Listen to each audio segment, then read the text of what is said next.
மாசா கெத்தா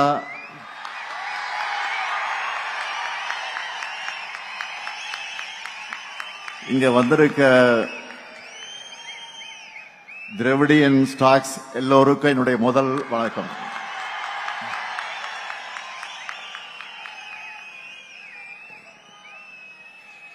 நிகழ்ச்சியிலே பங்கேற்று உரையாற்றி அமர்ந்திருக்கக்கூடிய கழக பொதுச் செயலாளர், நம்முடைய மூத்த அமைச்சர், என்னுடைய ஆருயிர் அண்ணன் துரைமுருகன் அவர்களே, முதன்மை செயலாளர் மாண்புமிகு அமைச்சர் KN நேரு அவர்களே, கழக இளைஞரணியின் செயலாளர் மாண்புமிகு துணை முதலமைச்சர் தம்பி உதயநிதி அவர்களே,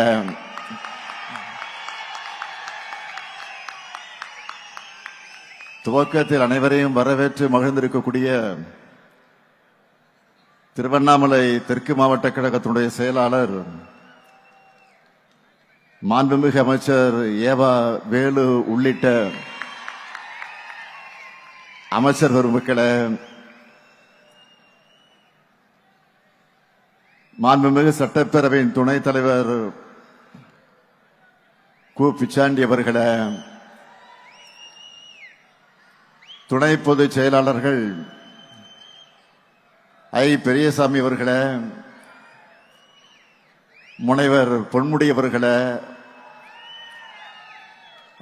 ராசா அவர்களே, அந்தியூர் செல்வராஜ் அவர்களே, சாமிநாதன் அவர்களே, மாண்புமிகு நாடாளுமன்ற சட்டமன்ற முன்னாள் இந்நாள் உறுப்பினர்களே, இளைஞரணியினுடைய மாநில துணை செயலாளர்கள் பிரபு கஜேந்திரன் அவர்களே,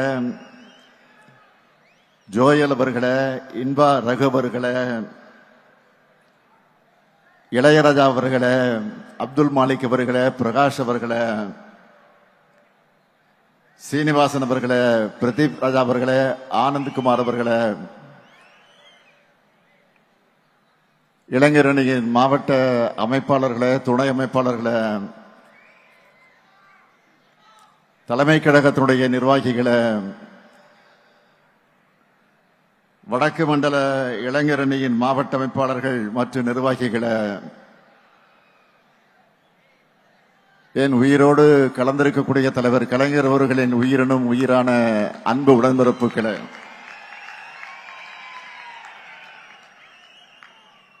பத்திரிகை மற்றும் ஊடகத்துறை சார்ந்த நண்பர்களே, உங்கள் அனைவருக்கும் என்னுடைய அன்பான வணக்கம்.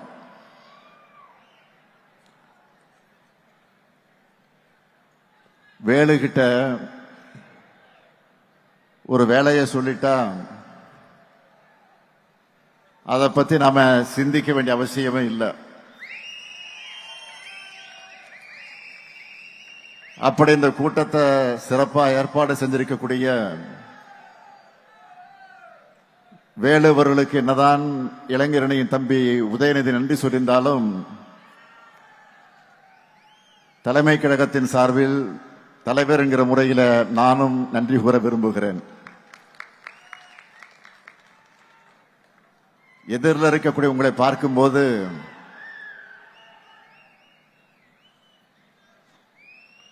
ஒரு 50 ஆண்டுகள் டைம் டிராவல் பண்ணி பின்னாடி போன மாதிரி எனக்கு இருக்கு. உங்களை மாதிரி இளைஞனா கிராமமா தமிழ்நாடு முழுக்க பயணம் பண்ணி இந்த இளைஞரணியை வளர்த்தெடுக்க நான் பயணம் செய்த அவைகளெல்லாம் எண்ணி பார்க்கிறேன். அதுதான் இப்பொழுது எனக்கு ஞாபகங்களாக வந்து கொண்டிருக்கிறது. எத்தனை ஞாபகங்கள்! இரவு பகல் பார்க்காம தூக்கம் இல்லாம கிராமங்கள் தோறும் கொடியேற்றம், திண்ணை பிரச்சாரம், நாடகம், பொதுக்கூட்டம் என கழக நிகழ்ச்சிகளை நடத்தியிருக்கோம். அப்படி உழைச்சி வளர்த்த திராவிட முன்னேற்ற கழகம் 75 ஆண்டுகளை நிறைவு செஞ்சிருக்கிறோம். அப்படிப்பட்ட கழகத்திற்கு புது ரத்தமாக வந்திருக்கக்கூடிய உங்களை எல்லாம் பார்க்கும்போது புது மகிழ்ச்சியும் நம்பிக்கையும் பிறக்குது. அது மட்டுமல்ல, உங்களுடைய எனர்ஜி எனக்கு டிரான்ஸ்பர் ஆகியிருக்கு. இப்போ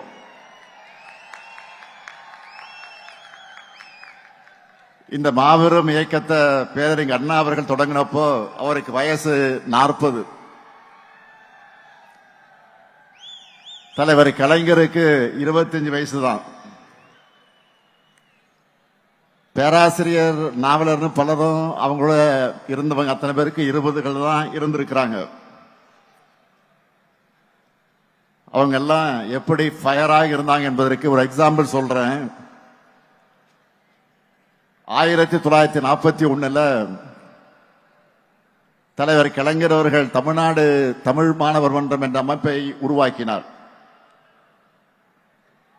அதனுடைய முதலாம் ஆண்டு நிறைவுக்கு புரட்சி கவிஞர் பாவேந்தர் பாரதிதாசன் அவர்கிட்ட இருந்து ஒரு வாழ்த்துப்பா வந்துச்சு. அந்த வாழ்த்துப்பால புரட்சி கவிஞர் எழுதின வரிகள் தான், கிளம்பிற்றுக்கான் தமிழச்சிங்க கூட்டம் கிழித்தெறிய தேடுதுகான் பகை கூட்டத்தை. இந்த லைனை கேட்கும் போதே அந்த இளைஞர்கள் எப்படி ஃபயராக இருந்திருப்பாங்கன்னு உங்களுக்கு புரியும். அந்த ஃபயர் பிராண்ட் தான் நம்ம திமுக.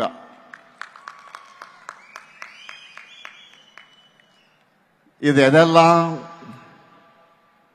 இந்த தமிழ் சமுதாயத்துக்கு பின்னுக்கு இழுக்குமோ, எது எதெல்லாம் தமிழ்நாட்டை இருட்டுக்குள்ள தள்ளுமோ, அது எல்லாத்தையும் தோற்கடிச்ச புது வரலாறு படைச்சோம். சும்மா எடுத்தோம் கவிழ்த்தோம்னு இங்க எதையும் பண்ணிடல. தெரு தெருவா வீடு வீடா போய் பேசி டீ கடையும் சலூனுமே அரசியல் மேடைகளாக மாற்றி மக்களை எஜுகேட் பண்ணோம். உலக வரலாற்றை எல்லாம் சொல்லி நாம் ஏன் இன்னும் பின்தங்கிய நிலையில இருக்கோம்னு எடுத்து சொல்லி மக்களுக்குள்ள நல்ல மாற்றத்துக்கான விதைய சிந்தனையா விதைச்சாங்க. அண்ணா பேசுறார், கலைஞர் பேசுறார், நாவலர் பேசுறார், பேராசிரியர் பேசுறார்னு சொன்னா மக்களும் குடும்பம் குடும்பமாக வந்து அவங்க பேச கேட்பாங்க. அவங்க பேச்சுல சொன்னதையெல்லாம் மக்கள் அவங்க அவங்க ஊர்ல எடுத்துக்கிட்டு போய் சொல்லுவாங்க. திராவிட உணர்வை அப்படியெல்லாம் வளர்த்தாங்க. தமிழை நசுக்க வந்த இந்தி ஆதிக்கத்தை விரட்டினாங்க. அதனாலதான் தாழ்ந்த தமிழகமே அப்படின்னு கவலைப்பட்ட காலத்தை மாத்தி இப்போ திரும்பி பாருங்க தமிழ்நாட்டை என்று சொல்லுகிற காலத்துக்கு நாம் வந்திருக்கிறோம். அவங்க ஜெனரேஷன் அடுத்த கட்டத்துக்கு நகர்ந்ததும் அவங்களுடைய உழைப்பையும் தியாகத்தையும் கொள்கை உணர்வையும் அடுத்தடுத்த தலைமுறைகளுக்கு கொண்டு போகணும்னு தலைவர் கலைஞர் அவர்கள் சிந்தித்து எண்ணி உருவாக்குனதுதான் இந்த இளைஞரணி. 1980 ஜூலை 20 மதுரை ஜான்சி ராணி பூங்காவில் இளைஞரணியை தொடங்கினோம். அந்த கூட்டத்தில் பேசின தலைவர் கலைஞர் அவர்கள் சொன்னார், சோதனைகள், வேதனைகள், தோல்விகள், அடக்குமுறைகள், சிறைச்சாலைகள், சித்திரவதைகள் எல்லாம் படைகூட்டி வந்தாலும் இந்த கழகம் அசைந்து விடாமல், தொலைந்து விடாமல், மறைந்து விடாமல் ஒளிவிட்டு கொண்டிருக்கக்கூடிய அடித்தளம் நம்முடைய அமைப்பு முறை. அதோட நம்முடைய லட்சிய பயணம் சேர்ந்து தொடரும்னு முழங்கினார்.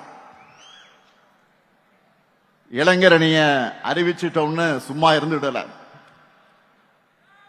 இதுக்கான கட்டமைப்பை பலப்படுத்தணும்னு முதல்ல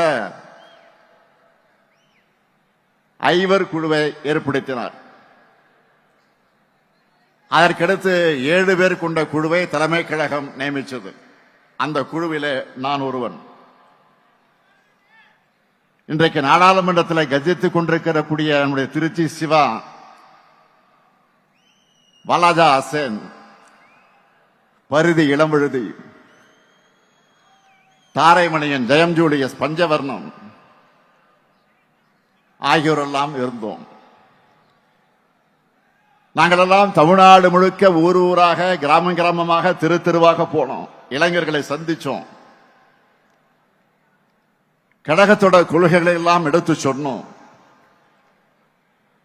தந்தை பெரியார் மன்றம், அறிஞர் அண்ணா மன்றம், சிட்டிபாபு மன்றம், எம்.ஆர். ராதா மன்றம், சத்தியவாணி முத்து மன்றம், கலைஞர் படிப்பகம், அஞ்சுகம் படிப்பகம், டாக்டர் நடேசனார் படிப்பகம்,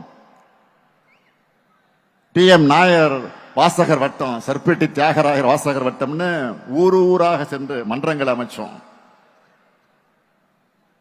கொள்கைகளை கூறுபடுத்தியது மட்டுமல்ல, மக்களையும் சந்திச்சு கழகத்தை வளர்த்தோம். இந்த பயணத்துல நாங்க சந்திக்காத சோதனைகளே இல்ல, துன்பங்களே இல்ல, துரோகங்களே இல்ல. அத்தனையும் தாண்டி கழகத்தோட லட்சிய பயணத்துக்கு துணை நின்றது நாங்க வளர்த்த இளைஞரணி. இப்போ அந்த பணியை தம்பி உதயநிதி கிட்டையும் உங்ககிட்டையும் ஒப்படைச்சிருக்கிறோம். அவரும் தன்னுடைய பொறுப்பை உணர்ந்து இன்னும் பவர்ஃபுல்லா செயல்படுறாரு. இன்னும் சொல்லணும்னா இறங்கி அடிக்கிறாரு.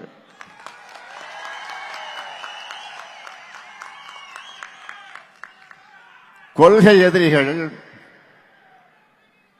Udhayanidhi most dangerous புலம்புறாங்க.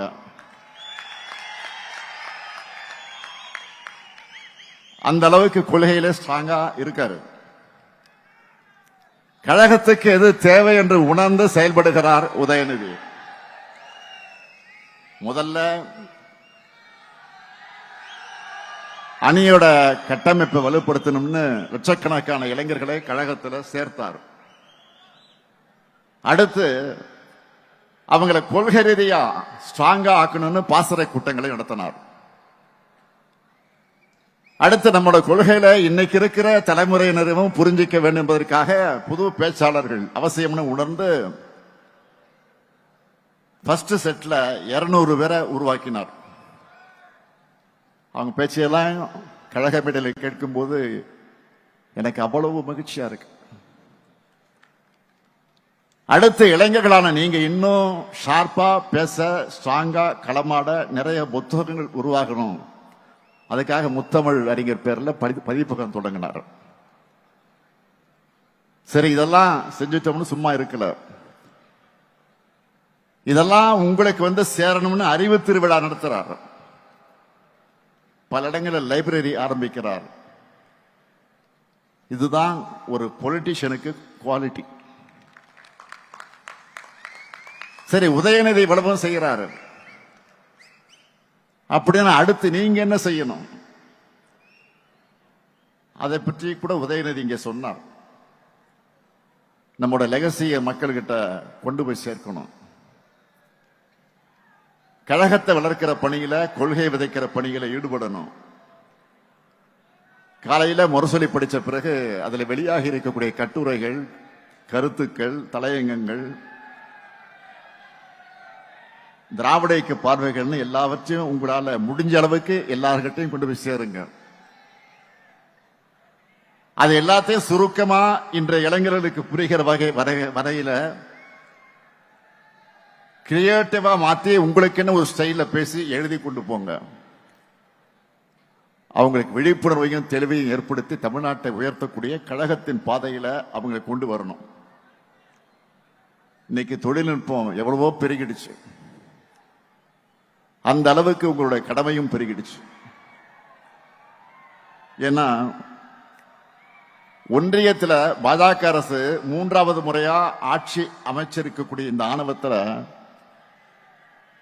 வலதுசாரி அமைப்புகளும் பிற்போக்கு சக்திகளும் ரொம்ப வேகமா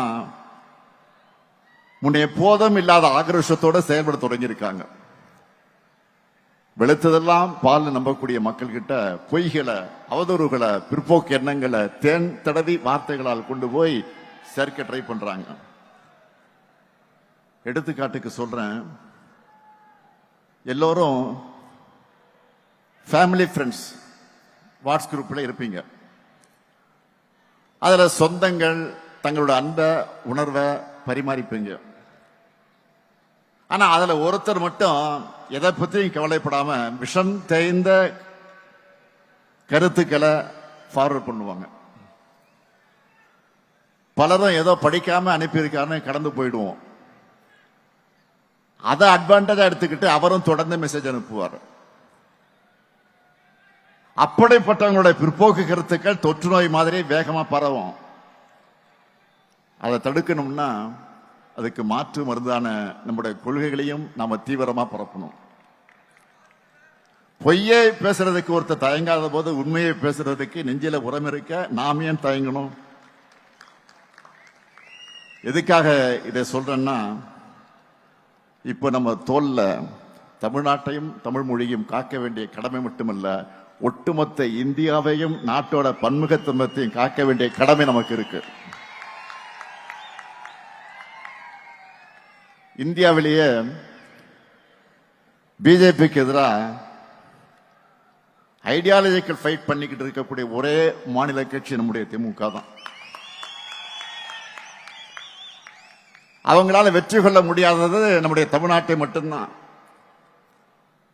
அதனால்தான் அமித்ஷா போன்றவருக்கு நம்ம மேல எரிச்சல்.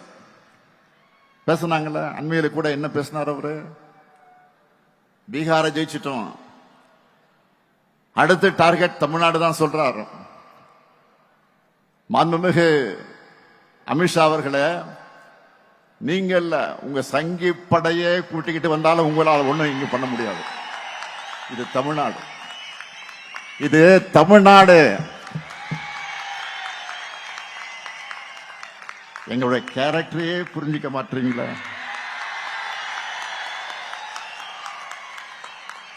அன்போட வந்தா அரவணைப்போம், ஆணவத்தோட வந்தா அடிபடைய மாட்டோம், எதிர்த்து நிற்போம்.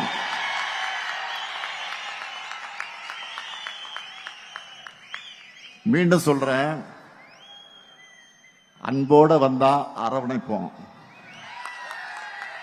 ஆணவத்தோட வந்தா அடிபடைய மாட்டோம், எதிர்த்து நிற்போம், உங்களை ஜெயிச்சு காண்பிப்போம். இங்கே கூடியிருக்கக்கூடிய இளைஞரணி தம்பிகளுக்கு சொல்றேன், ஒவ்வொரு தலைமுறைக்கு முன்னாடியும் ஒரு வரலாறு ஒரு கடினமான கேள்வியை முன்வைக்கும். அதுக்கு ரியாக்ட் பண்ண முடியாம மண்டியிடக்கூடியவங்களை வரலாறு மறந்துடும், மக்களும் மன்னிக்க மாட்டாங்க. ஆனா வரலாறு முன்வைக்கிற கேள்விகளை எதிர்த்து ஃபைட் பண்ணி வரலாற்று திருத்தி எழுதுறவங்களை மக்களும் மறக்க மாட்டாங்க, வரலாறு மறக்காது. நீங்கெல்லாம் வரலாறு படைக்கணும். அதுக்கு எப்பவும் மக்களோட மக்களாக நீங்க இருக்கணும். மக்களுக்காக இருப்பதுதான் அரசியல். அந்த அரசியலை செய்யத்தான் உங்க எல்லாருக்கும் பொறுப்புகள் வழங்கப்பட்டிருக்கு. மக்கள் கிட்ட போங்க, அவங்க கூடவே வாழுங்க, அவங்களுக்காக குரல் கொடுங்க. இதுதான் உங்களுக்கான டாஸ்க். அரசியல்ல சொகுசு எதிர்பார்க்காதீங்க. இங்க கடுமையாக உழைக்கக்கூடியவங்களுக்கு தான் இடம் கிடைக்கும். அந்த இடம் கட்சி பொறுப்பில் மட்டும் இல்ல, மக்கள் மனசுலயும் நிரந்தரமாக இருக்கும். பேரறிஞர் அண்ணா அவர்கள் தலைவர் கலைஞருடைய உழைப்பை பாராட்டினார். தலைவர் கலைஞர் என்னை பத்தி சொல்லும் போது உழைப்பு உழைப்பு உழைப்புன்னு தான் சொல்வார். இப்ப நானும் தம்பி உதயநிதி அவருடைய உழைப்பை பார்க்கிறேன். அதே உழைப்பு உழைப்பு உழைப்பு, அதைத்தான் உங்க கிட்ட எதிர்பார்க்கிறேன். அந்த உழைப்புக்கு இருக்கக்கூடிய இளைஞரணி படை தயாரா? உதயநிதி பேசும்போது கேட்டார், வரும் தேர்தலில் இளைஞர்களுக்கு வாய்ப்பு கொடுங்க கேட்டார். அவருக்கு மட்டுமல்ல, உங்களுக்கு நான் சொல்லிக் கொள்வது, இன்னைக்கு உள்ளாட்சியில, சட்டமன்றத்தில், அமைச்சரவையில், நாடாளுமன்றத்தில் நாட்டையே திரும்பி பார்க்க வைக்கக்கூடிய அளவுக்கு செயல்படுகிற பல பேர் இளைஞரணியிலிருந்து வந்தவர்கள் தான். நாளைக்கு உங்களிலிருந்து பலரும் இந்த இடத்திற்கு வரணும். நிச்சயமாக வரத்தான் போறீங்க. அதுக்கு தயாராக இளைஞரணியும் தாய் வீட்டை பயன்படுத்திக்குங்க. இங்க உதயநிதி சொன்ன மாதிரி நீங்க ஒவ்வொருத்தரும் மினிமம் 10 இளைஞர்களை உங்களோட சேர்த்துக்கணும். அவங்களுக்கு அரசியல் உணர்வை, நம்முடைய கொள்கைகளை, திராவிட மாடல் அரசின் சாதனைகளை கொண்டு போங்க. அங்க ஒவ்வொருத்தருடைய வாக்கும், நம்ம குடும்பத்தினுடைய வாக்குகளும், அவங்க நண்பருடைய வாக்குகளும் உதயசூரியனுக்கு, நம்முடைய கூட்டணி கட்சிகளோட சின்னங்களுக்குத்தான் கிடைக்கணும். கடந்த கால ஆட்சியாளர்கள் செய்த தவறுகளை, குற்றங்களை, துரோகங்களை மக்களுக்கு நினைவுபடுத்துங்க. அவங்க திரும்பி வந்தா தமிழ்நாடு என்னென்ன ஆபத்துக்களை சந்திக்கும்னு மக்கள்கிட்ட சொல்லுங்க. நாடே திரும்பி பார்க்கிற அளவுக்கு தமிழ்நாட்டை முன்னேற்றி இருக்கக்கூடிய நம்முடைய திட்டங்களை பத்தி எடுத்து சொல்லுங்க. நான் உறுதியோடு சொல்றேன், நாட்டில் என்ன, உலகத்திலேயே எந்த ஆட்சியும் செஞ்சிருக்க முடியாத அளவுக்கு முத்திரை திட்டங்களை யாராவது செஞ்சிருக்காங்களா? நம்ம ஆட்சியை மாதிரி நீங்களே பார்த்திருப்பீங்க. நம்ம அரசோட திட்டங்களால பயனடைந்திருக்கக்கூடிய பேட்டிகளை பல்வேறு ஊடகங்கள் வெளியிடுறாங்க. அப்படி பேட்டி அளிச்ச ஒரு தாய் பேசினாங்க, தன்னுடைய பசங்க பணம் அனுப்பாவிட்டாலும் தனக்கு தேவையான மருந்து மாத்திரைகளை வாங்க கலைஞர் மகளிர் உரிமை திட்டம் உதவியா இருக்குன்னு சுயமரியாதை உணர்வோடு பேசினாங்க. இன்னொரு பெட்டியில பூ விற்கிற ஒரு தாய், ஒரு பெண், 1000 ரூபாயை வச்சு பூ வாங்குகிறேன், விடியல் பயணத்தில் போய் அதை வித்துட்டு வரேன், இதையெல்லாம் முதலீடா மாத்தி சம்பாதிக்கிறேன்னு சொன்னார். இப்படி தமிழ்நாட்டில் இருக்கக்கூடிய 1,30,69,831 பெண்கள் தங்களுடைய பண தேவைக்கு மற்றவங்களை எதிர்பார்த்திராத காலம் போய், காத்திருந்த காலம் போய், அக்கவுண்ட்ல மாசம் மாசம் பணம் வருது என்ற புது நம்பிக்கையை, தன்னம்பிக்கையை கொடுத்திருக்கு. கல்வியில் சிறந்த தமிழ்நாடு, வெல்லும் தமிழ் பெண்கள் போன்ற நிகழ்ச்சிகளை ஏன் நடத்தணும்? நம்முடைய திட்டங்களுடைய பயனாளிகள் தன்னுடைய அனுபவங்களை, அந்த சக்சஸ் ஸ்டோரிய எல்லா மக்களுக்கு தெரியப்படுத்த வேண்டும் என்பதற்காக நடத்தணும். இன்னும் நிறைய சக்சஸ் மனிதர்களை உருவாக்கணும். மகளிர் மாதிரிய காலேஜ் போற பசங்க தங்களுடைய செலவை தாங்களே பார்த்துக்க வேண்டும் என்று சொல்ற அளவுக்கு அவங்களுடைய சப்போர்ட்டா இருக்கிற புதுமை பெண் மற்றும் தமிழ் புதல்வன் திட்டத்தில் 12 லட்சத்துக்கு அதிகமான மாணவர்கள் பயன்பெறாங்க. அது மட்டுமல்ல, பசியோட ஸ்கூலுக்கு வந்துட்டு இருந்த பசங்க பலரும் இப்போ தினம் சூடா, சுவையா, சத்தா காலை உணவு சாப்பிடும் போது அவங்களுடைய அப்பா அம்மா நிச்சயம் இந்த முத்துவேல் கருணாநிதி ஸ்டாலினை நினைச்சு பார்ப்பாங்க. நான் முதலும் திட்டத்தில் படிச்சு நல்ல ஜாபுக்கு போற இளைஞர்கள் எல்லாம் நம்ம திராவிட மாடலுக்கு தேங்க்ஸ் சொல்றாங்க.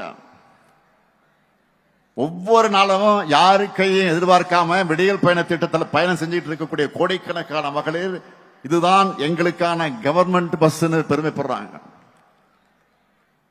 மக்களை தேடி மருத்துவ திட்டத்தில் வீட்டுக்கே வந்து மாத்திரை மருந்துகளை வழங்கி போறாங்களே.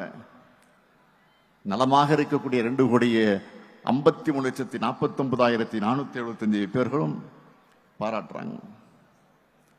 நம்ம திராவிட மாடல் அரசு எப்படி கேர் எடுத்து பார்த்துக்கிறாங்கன்னு பாராட்டுறாங்க. இப்படி நம்ம திராவிட மாடல் அரசுல லிஸ்ட் போட்டு ஒவ்வொரு டிபார்ட்மெண்ட்லயும் சாதனைகளை ஒரு புக்கா போடுற அளவுக்கு தினமும் ஏராளமான திட்டங்களை செயல்படுத்திக்கிட்டு இருக்கோம். அதனாலதான் பொருளாதார வளர்ச்சியில தமிழ்நாடு இந்தியாவிலேயே நம்பர் 1. ஒன்றிய அரசு வெளியிடுகிற பல சர்வே ரிப்போர்ட் எல்லாவற்றிலும் நம்ம தமிழ்நாடு தான் டாப். இந்த திட்டங்கள் எல்லாம் பத்தியும் நீங்க ஃபிங்கர் டிப்ஸ்ல வச்சுக்கணும். இது எல்லாத்தையும் ஒவ்வொரு வீட்டுக்கு கொண்டு போய் நீங்க சேர்க்கணும். மற்ற கட்சிகள் எல்லோரும் தான் பிரச்சாரம் பண்ணுவாங்க. ஆனா அதுல இருந்து தனிச்சு தெரியக்கூடிய மாதிரி உங்களுக்குன்னு ஒரு ஸ்டைல் இருக்கணும் அந்த பிரச்சாரத்துல. வழக்கமா திமுகவுக்கு ஓட்டு போடாதவங்க கூட இளைஞர் அணியினுடைய உங்களுடைய அணியினுடைய அந்த கேம்ப் நீங்க நடத்துற பிரச்சாரம் அதிலேயே திமுகவுக்கு ஓட்டு போடக்கூடிய நல்ல வரணும். அப்படி ஒரு இம்பாக்ட நீங்க உருவாக்கணும். தேர்தல் நெருங்கி வந்துருச்சு. மக்கள் கிட்ட நீங்க சொல்லுங்க, 10 ஆண்டு கால தமிழ்நாட்டை படுபாதாளத்தில் தள்ளின அதிமுகவினர் தாங்கள் ஏதோ உத்தமர்கள் போல வேஷம் போட்டுக்கிட்டு வந்து வாக்கு கேட்பாங்க. அதேபோல் தமிழ்நாட்டுக்கு துரோகம் செய்வது மட்டுமே வழக்கமாக வச்சிருக்கக்கூடிய பாஜகவினர் வழக்கம் போல தங்களுடைய பொய் பரப்புரைகளை பரப்புவார்கள். பதற்றத்தை உண்டாக்குற அரசியலை வச்சு எலெக்ஷன்ல சந்திக்கலாம்னு வருவாங்க. இவங்க கிட்ட கைகட்டி வாய் புத்தி அடிமை சேவகம் செஞ்சு கொண்டிருக்கக்கூடிய தமிழ்நாட்டோட உரிமைகளை தமிழுடைய சுயமரியாதை அட வைக்கலாம்னு நேரடியாகவும் மறைமுகமாகவும் வேலை செய்ய பல கூட்டங்கள் இருக்கு. 2026 தேர்தலில் மக்கள் முன்னாடி இருக்கக்கூடிய கேள்வி என்னன்னா, இன்னும் 50 ஆண்டுகள் முன்னோக்கி நடைபெற போறோமா, இல்ல ஆண்டுகள் பின்னோக்கி இழுக்க முயற்சி பண்றவங்களுக்கு அடிபணிய போறோமா? ஆக அந்த கேள்விக்கு மக்கள் விடையளிக்க போற விடைதான் திராவிட மாடல் ஆட்சி 2.0. அதுக்கு நீங்க எல்லாரும் கடுமையாக உழைக்கணும். திராவிட முன்னேற்ற கழகத்தோட எதிர்காலத்துல தான் தமிழ்நாட்டோட எதிர்காலம், தமிழகத்தோட எதிர்காலம் அடங்கி இருக்கு. அந்த எதிர்காலம் பல நிறைஞ்சதா, ஒளி நிறைஞ்சதா, தமிழ்நாடு நம்பர் 1 என்று சிங்க நடை போடுகிறதாக அமையணும். நீங்க தான் திராவிட மாடல் 2.1 அடித்தளமாக இருக்கணும். இருப்பீங்களா? நம்ம மிஷன் என்ன? திராவிட மாடல் 2.0. நம்ம மிஷன் என்ன? திராவிட மாடல். திரும்ப சொல்லுங்க, சத்தமா சொல்லுங்க. நம்ம மிஷன் என்ன? அந்த வெற்றிக்கான பயணத்தை இன்றைக்கே தொடங்குங்கள். விடைபெறுகிறேன். நன்றி, வணக்கம்.